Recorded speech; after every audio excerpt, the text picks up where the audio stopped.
Who did you buy the tire shop from? Well, my brother and I bought it from our father. And who did your father buy the tire shop from? He bought it from a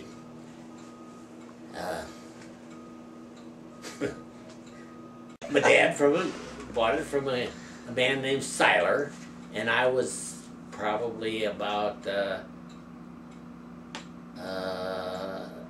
4 or 5 at the time, maybe 5, I don't know. So was Seiler the original owner? He owned it then, and he bought it from Joe Carithers, who owned it before them, and Joe Carithers later owned the Grey Goose Confectionery uptown. It was a kind of a lunch stand, gossip house. I can describe it. And that's where it came from. Now, I don't know where Joe got it. I don't think he started it. Why did you decide to go into the tire shop business? I needed a job. It seems a common thread. Yeah! So there was no other reason besides the fact that you needed money? Well, I grew up in the tire shop during World War II. Dad couldn't get any help, and in high school I spent my after school Saturdays and sometimes Sundays working in the tire shop. That's when I learned how to vulcanize tires. Also, I worked on the war ration thing where we had to keep tires registered for people to buy gasoline to get their gas stamps. You had to make sure every 3 or 4 months you had to take your car in and have it checked, make sure you had the right tires on the car. Why couldn't your dad get any help?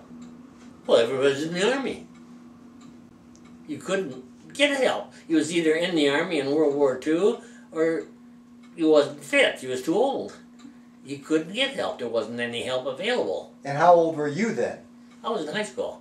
I started when I was, well, actually in the 8th grade.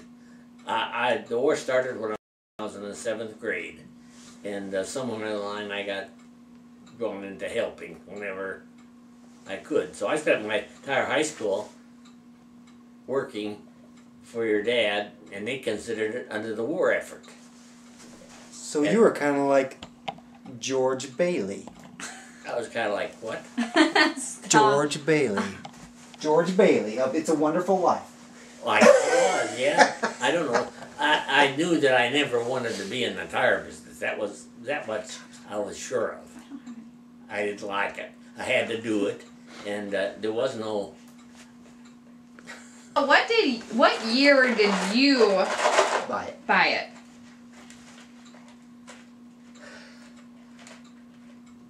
I don't know. Can you estimate?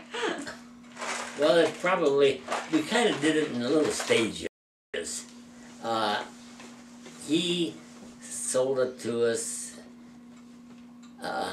I started working there when I got out of the Army in '52.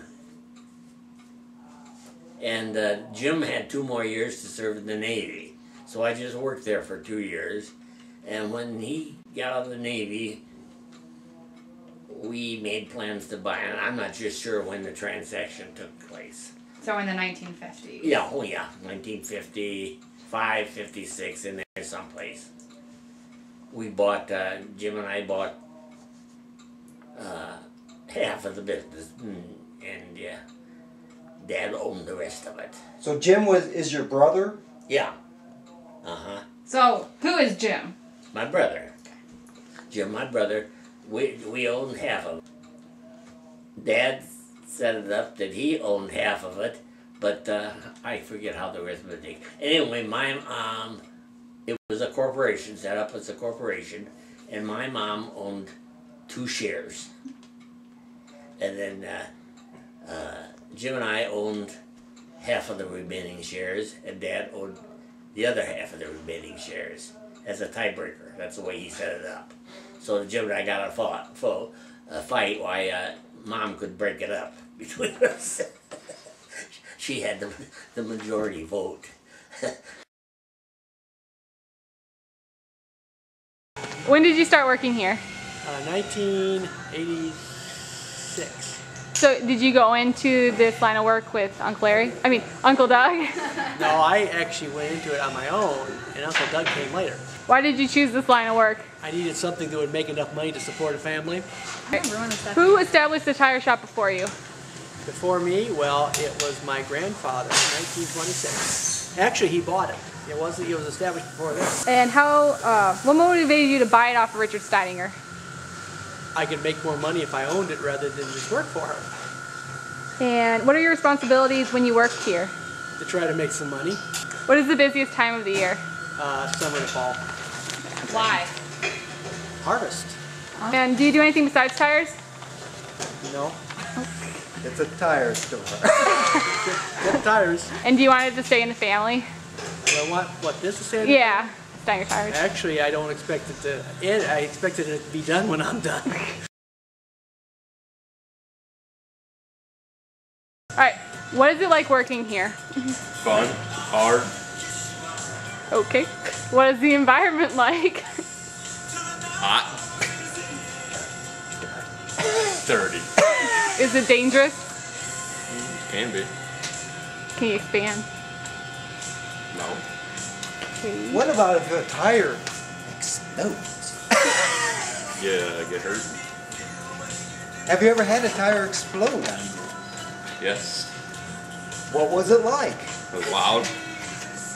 Scary? Oh yeah. What's your average day like? Long. Can you give an example of something you do? What are your hours up here, Mr. Malott? Yeah. 8.5 hours a day.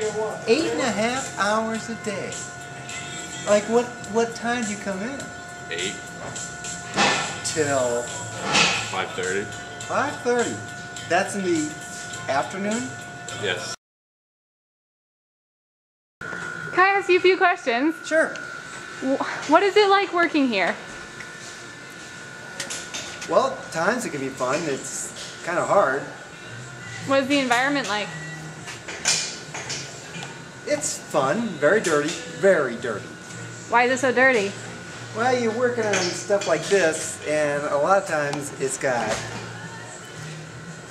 dirt, mud from the fields. Sometimes they use the tires in a livestock situation, so sometimes they bring the tires full of poop, and it smells. Why is it so busy during the harvest time of year?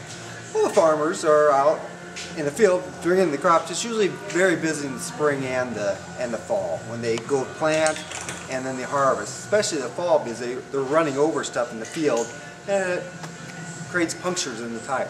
In your opinion, how dangerous is it working here? Incredibly dangerous. Can you expand? Well, a tire takes a lot of pressure, and if that pressure finds a way to get out and rips through the tire, it'll kill you. So is there one job that's considered the most dangerous job to complete?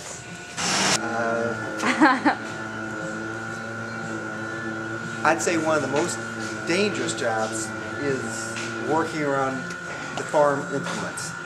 Now this is a small tractor here. They get much, much bigger. These tires will be over my head, and there'll be 8 of them on a tractor, on a 4-wheel drive tractor. If you're out in the field and trying to jack that up, and it falls, it'll crush you. What does your job entail when you work here? I work mainly here with the car tires and the truck tires. So I'll be out there in the mud, that's the word he left. Oh. That's it. What is it like working here? Oh, it's nice. Keeps me busy, keeps me out. What are you doing right now? I am putting cement on the tire. And why do you do that? So the tread sticks to it. Is this a new tire?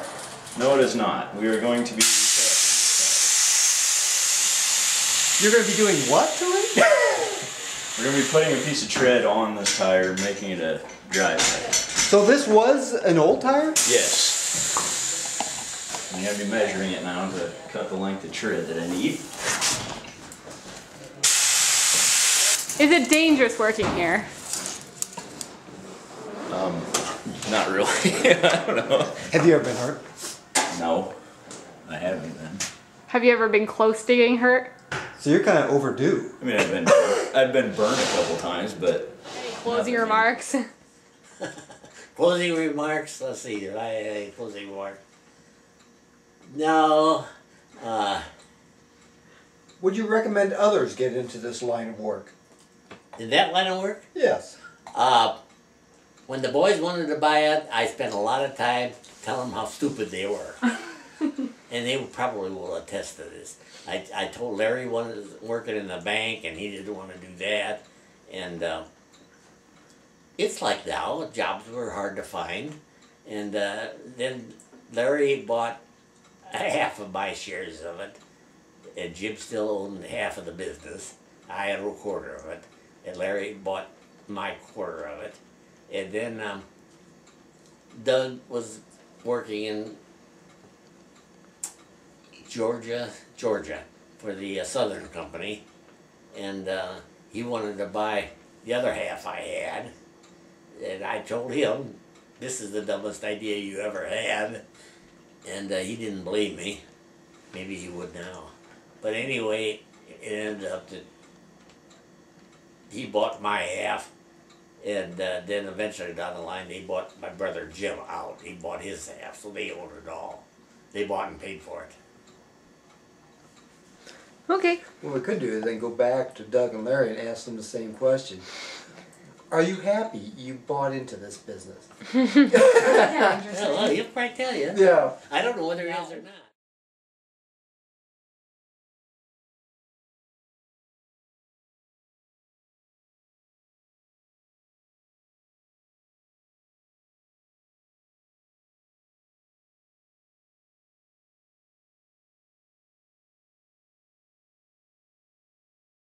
Is it true you once hooked a battery to the wrong terminals? Yes, I did.